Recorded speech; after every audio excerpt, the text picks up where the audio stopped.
So I'm not dead. What is going on, my beautiful rebellion? It is your tiny rebellious leader, and it's been a minute, and I would like to humbly apologize for that. I have not been active on this channel for quite some time, and I would like to apologize for that.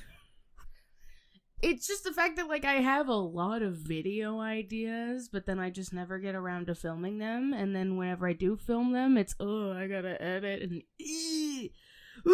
editing! I don't want to do editing. And a lot has happened since I last posted a video on here, in case you could not tell by the environment change.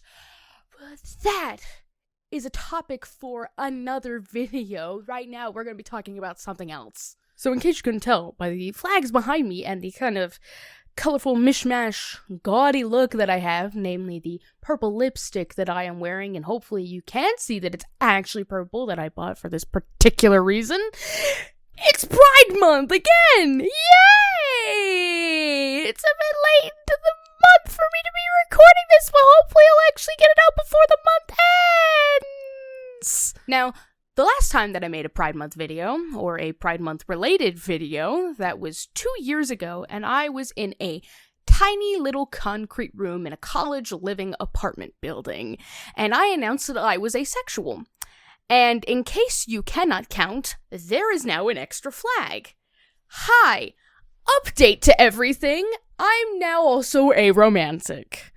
Huzzah! So, a year ago, I realized that, hey, not only am I asexual, I am also aromantic. Now, for those of you that don't know, and are wondering, what on earth am I talking about? Let's do a little bit of a quick rundown. Asexuality means that this is someone that has little to no sexual attraction, and aromantic is someone that experiences little to no romantic attraction. And in the previous Pride Month video that I had mentioned, I talked at length, at full, all about asexuality, like what it means, the different, like, types of asexuality, because it's technically a spectrum. I talked about, like, all of the rumors and misinformation. I talked about that a lot, and so I don't want to repeat any of that on here, because, well, I already made another video talking about it. And just to summarize, or break it down to bite-sized pieces, or make it easy to comprehend, or at least how I see it if I want to summarize anything, mostly anything that applies to asexuality can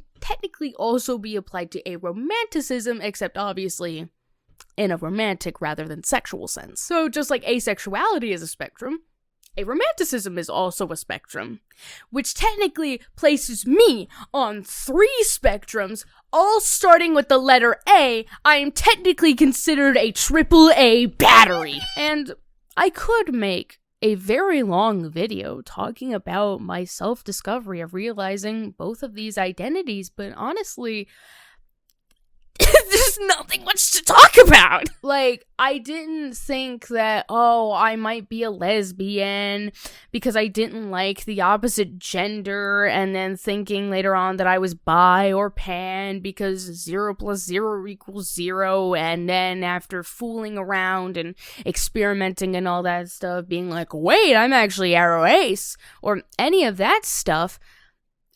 That just didn't happen. I didn't even remotely even consider or even question being bi, pan, lesbian, or whatever, because I was just like, I don't really see myself dating anyone besides dudes, and so that just, like, eliminated 50 steps. Because how I discovered that I was asexual, and the beginning is a bit blurry, so pardon me if it's a bit vague. How I discovered that I was asexual was because I saw the word floating around on the internet around 8th grade, namely on Tumblr, namely on this one blog that I like to follow a lot, and I just didn't really think much of it. Like, I was like, okay, that's a word. I don't really understand it, because I was a sheltered Christian child, and I just went on with my life. High school, I became more educated in the LGBTQ+ community and thought of myself as a very strong ally. I've made art of myself just being an ally and celebrating Pride Month and being like, I might not be queer, but I support people nonetheless. Turns out I was very much queer. And I don't exactly remember specifically when or the thing, like a piece of media or whatever, that started setting off that line of questioning of, I might be asexual.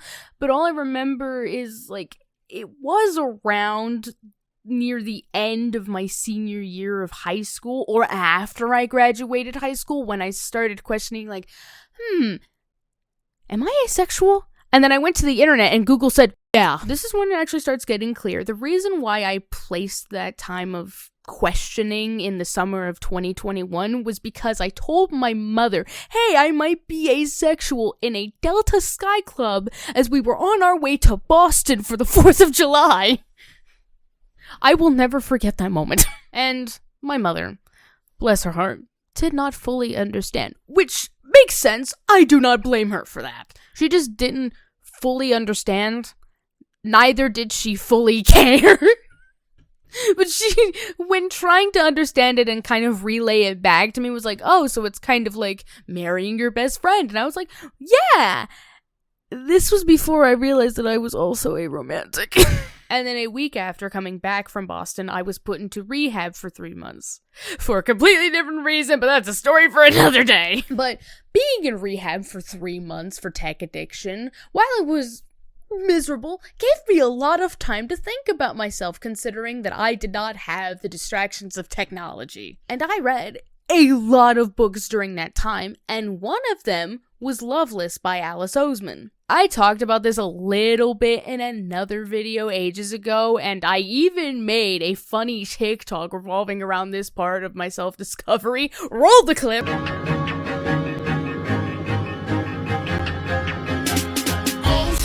And reading this book really solidified the fact that, yes, I am asexual.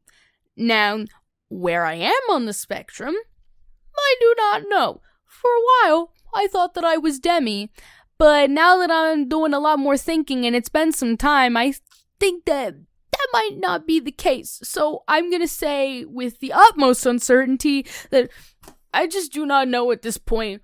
All I know is that it's just an absolute no. Like, just no. Just no. I'm just not interested in it. In fact, I'm almost repulsed by the idea. Like, I am honestly fine dying having never engaged in anything sexually explicit in my entire life. But that's just me. I know some people might not be okay with that, and that's fine. However, that's just me. But at the time, I also didn't fully register how much I well and truly related to the aromantic part of this story as well. And that took an entire year for me to discover that. So, 2022.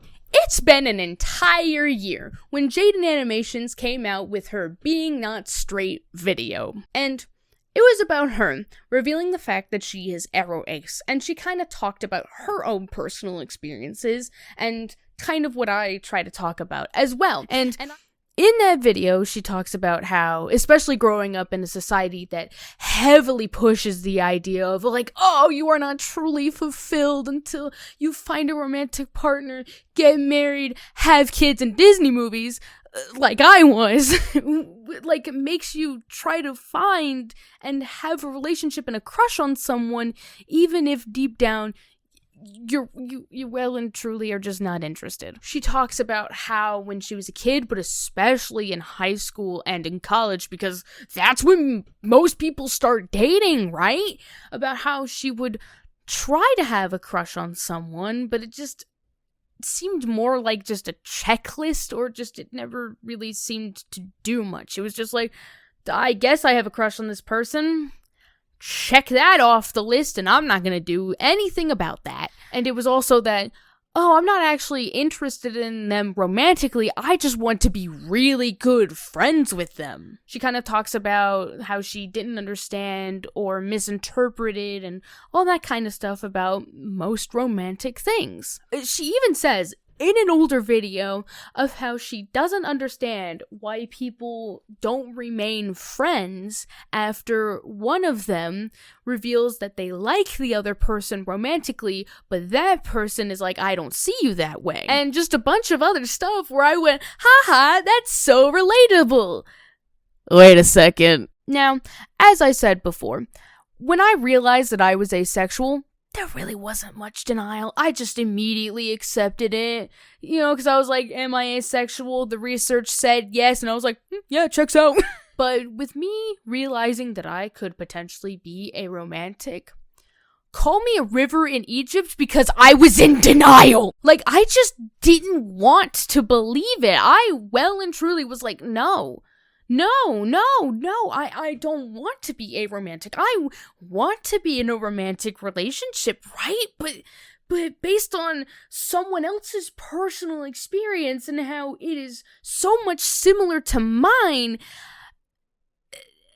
the research shows I am aromantic, but I just didn't want to believe it. Like I said, I related to a lot of Jaden's and even George's, the main character of this book's, past experiences revolving around having a crush. Because I went to a lot of schools, but at every school that I went to, I just randomly picked, I guess, the cutest boy, or at least the cutest boy to me, and just said, oh, I have a crush, and then just kind of went about my life. Really didn't do much about it. And I also agreed with Jaden's point of, the remaining friends after rejection kind of thing. And I also just sometimes didn't understand romantic tropes and all that kinds of stuff. And I also just didn't fully understand how some people could just so quickly start a relationship after shortly knowing someone. Because not only that, but I was also raised on the idea of, don't start dating someone until after you know them well enough. And I kind of excuse that idea, but I think this also plays a part in it, that I was raised by people who were drilling into my head the notion of, don't start dating someone until after you've been friends with them for a while and have gotten to know them. That, and growing up in a very religious environment of being told, don't date until after high school because people are idiots until after high school, which is... sure. Let's go with that. But I still just couldn't believe that I was aromantic, because I liked reading romance. I liked reading books that involved two people ending up together romantically by the end.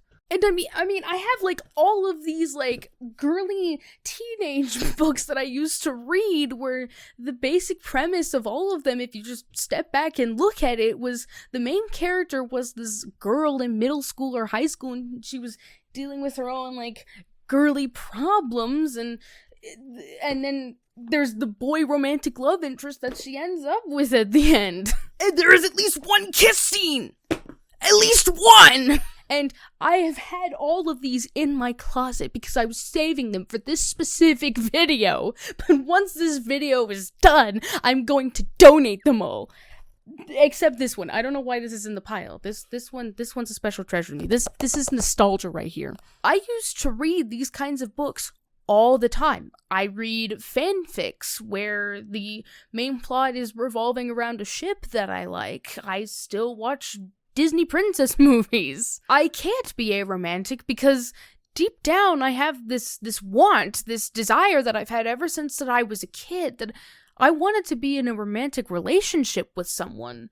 And another reason why I was struggling to think if I was aromantic or not, and I made another video talking about this, was, am I aromantic, or is it just the PTSD that I have of when I was a kid in my developmental stage of life? I was abused by people who'd say that they love me and that they care for me, and then their actions spoke otherwise, and now I have issues actually really forming emotional attachments to people. And it could be either. It could be both.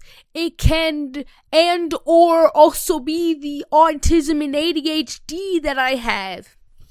Who knows? And it's infuriating that I just can't simply put a label on the source of the reason of why I could potentially be aromantic, but also I should try to stop doing that because I will drive myself crazy trying to do so, at least more so than I already am. But as I was thinking about it, as I was thinking about how I just might be aromantic, I thought about all the crushes that I had, and I did realize that none of them meant anything. Rarely any of them did. And so I was like, yeah, that just might be it. And it was the hardest thing to admit and to accept. And that is saying something, because I consider myself a very self-aware person. Because I can so easily admit and state aloud the things that I have done that were wrong. Like, yes, this thing that I did was not the smartest idea, was not how I should have reacted, or how I admit that, yeah, I have this problem and I want to fix it and all the other kinds of stuff. But this was the hardest thing to accept. And I do plan on talking about the downsides of being asexual and aromantic, because while it seems like such a relief and such a aha moment, like a moment of clarity, whether that's big or small, of realizing this about yourself, like finally putting a label on this one thing, and this moment of clarity and relief of, oh, that makes so much sense. Nobody tells you about the downsides of it. Nobody tells you how it can be lonely sometimes. And I do plan on talking about, and it might be in the same video, about the crushes that I've had and the 1 to 2 that were actually real, and how the most likely second one was the worst of them all. But of course, being vague as hell because, anonymity and privacy and all of that. But this also doesn't mean that I don't have eyes, so to speak. This is hilariously another thing that really made me debate if I was actually aromantic, because I find a lot of people attractive. I said this before in my last Pride Month video of why I was struggling with this, of how I would just see someone in public and be like, they're hot, they're attractive, or whatever. But it was as clearly as stating that the sky is blue and that outside right now is boiling hot. And someone commented on that video a month or so, or maybe even less, after that video came out, and I had been meaning to read it aloud. Be warned. This is a lot of words. So many words. Jonathan Jimbo, epic username by the way, says, having watched this video and one of your previous ones, what you described to me sounds very much like altruist attraction and aesthetic attraction alongside it. And now a quick definition on both of those, because I also had to look up what altruist attraction is that altruist attraction is the desire to be emotionally close to someone in a way that is neither exclusively platonic nor wholly romantic, but rather somewhere in the middle. And aesthetic attraction, as it says on the label, is it occurs when someone appreciates the appearance or beauty of another person or persons disconnected from sexual or romantic attraction. And as I am reading this aloud and actually looking up the proper definition of both, damn, that actually does make sense. Like, even a year after this comment is posted, I'm like, wait, hold up. The gears are turning. Stuff is starting to click. And a quick bit of a humorous side, I think because of this reason of me finding people, regardless of gender, attractive, and me stating that aloud to anyone, just pointing out someone, be like, yes, that person's hot. I think this is the reason why so many people think that I'm bisexual. The amount of times within the past 3 years that people have thought that I was bisexual and were shocked when they realized that I wasn't. Well, it's not a lot.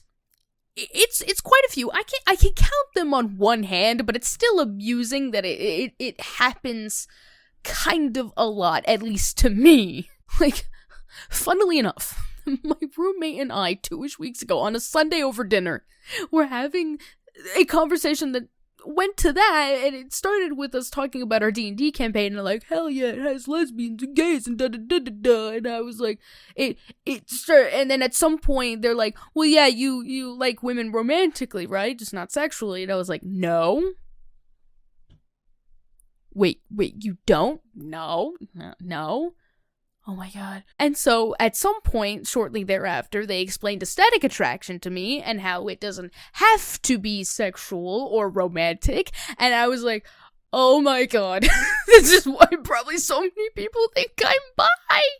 And they're like, bitch, we thought you were bi for the longest time! So yeah, that explains so much. And as of recording this, On Monday, on June 26th, before our D&D session, I was telling one of our friends this conversation with my roommate present, and my roommate furthered the point on why most people would assume that I am bisexual is the fact that I constantly call people, regardless of gender, hot or attractive or whatever, and the fact that I say that I am gay a lot, which is apparently what bisexual people do, is that they say that they are gay more than gay people. Listen, the reason why I say that I am gay in the umbrella term sense, more so than queer, which is the factual correct way of labeling myself in this sense, is because saying gay is more fun than saying queer.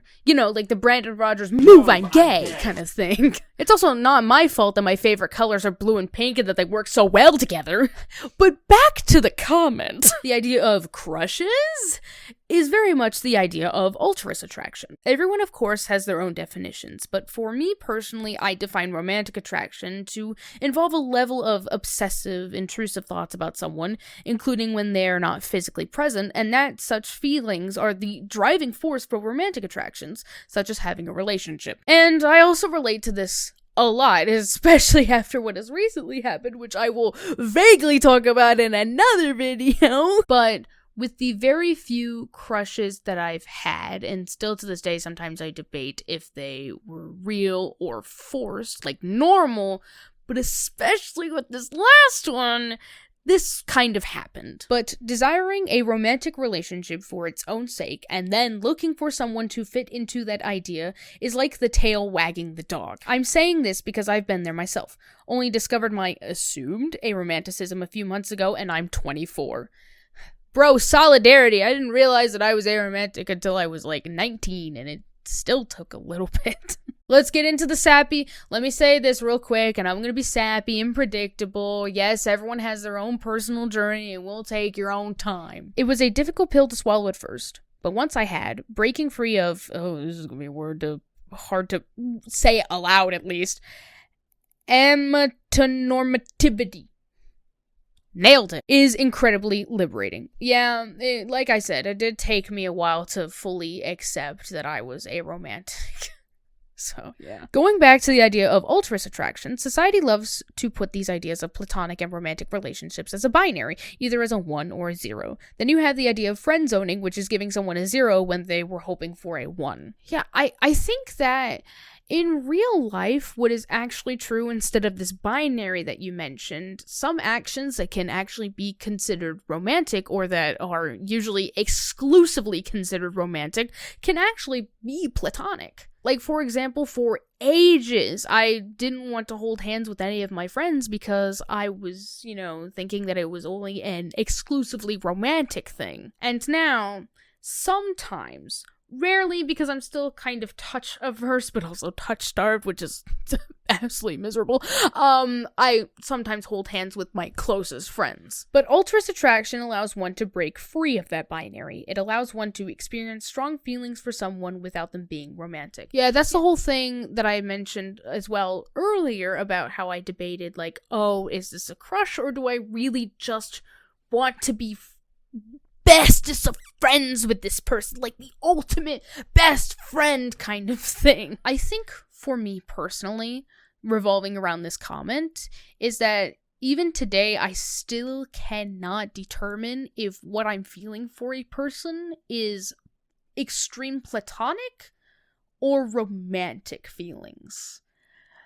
I'm still figuring that out. I've seen this category sometimes split into 2 types, adornic attraction and soleic attraction. The former is about someone who you might think is an amazing person and might have feelings for as a result of that.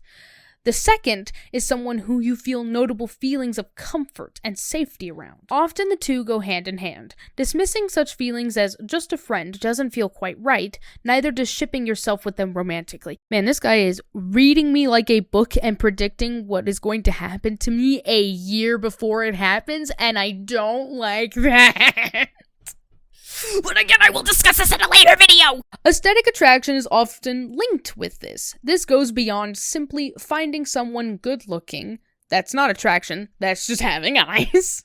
Aesthetic attraction is more of cute attraction, like you would for a pet. This could often invoke altruist feelings, though altruist feelings can arise in other ways too. Both altruist and aesthetic attraction were what I confused for romantic and sexual attraction, respectively, which is why I believed myself to be straight. Even now, a year later, I'm still trying to process everything that you said. It's not the fact that, like, you didn't make this difficult for me to read, it's just the fact that reading is difficult for me. Or at least reading long, large walls of text, and I have to try to absorb everything. It's not you, it's me. Like you, I have a type, described by the feminine in natrix fin prefix, also including feminine amab, the latter being a more recent discovery, but never have been in a romantic or sexual relationship with anyone. Yeah, bro, same. As of this current moment, I still don't have any bitches. Which is fine, but then it's that also society/peer pressure of, oh, I'm 21 and I have never dated anyone. Like, come on, let me just have some kind of experience. But again, that's a later video. Which also, update on my kind of types. The list has increased for reasons I will explain in a later video. In the case of sexual attraction, what makes things complicated is that I consider this separate from sexual arousal. I define sexual attraction as something that involves having a directed sexual desire towards a particular person. For me personally, at least with this part, I can't say hashtag relatable because, again, I fall on the no part of asexual. So, the idea of being sexually desired itself includes sexual arousal, but you can't envision yourself actually doing anything sexual with that particular person, let alone desiring it. Then full asexuality is still very much on the table, even if reciprosexuality/demisexuality are still also possibilities. I think this is where, at least with my specific type of aromantic, is that while I desire being in a romantic relationship, when I try to envision myself doing romantic things with another person, whether it's specific or not, I just can't see it. It's kind of blurry and gray, and I don't even think about the other thing. Because once again, no. This gets even more confusing if, simultaneously to the above paragraph, you happen to feel aesthetic/altruist attractions toward this person. Yeah, feelings are complicated. The human body and mind is a wonderful, complicated thing, but that's also where I hate it the most. Again, part of why I'm rambling about all of this is because my experience is very close to what you've described in this video. Oh, and procrastination is fun. Amen, brother. That I could say hashtag relatable too. I'm now comfortable identifying as aromantic and asexual. Also, throw agender into the mix for good measure. Hey, good job! But as null hypothesis that haven't yet been disproven rather than something I have to prove for myself. Yeah, I think that's one of the things that, like, I did earlier on when I realized that I was asexual, but I didn't know exactly where I was like, well, I have to, like, potentially do it to figure out where I lie on the spectrum. But then as I realized later on in life that I was like, wait, I don't actually have to because ew. If they are to be disproven, then things like the demi and gray prefixes are like a plan B. Of course, what anyone identifies with, I believe, is their personal choice, as labels are there to communicate one's feelings as a best fit approximation. Honestly, reading this comment, even still now, and actually reading it aloud helps me process it better, is very eye-opening and enlightening.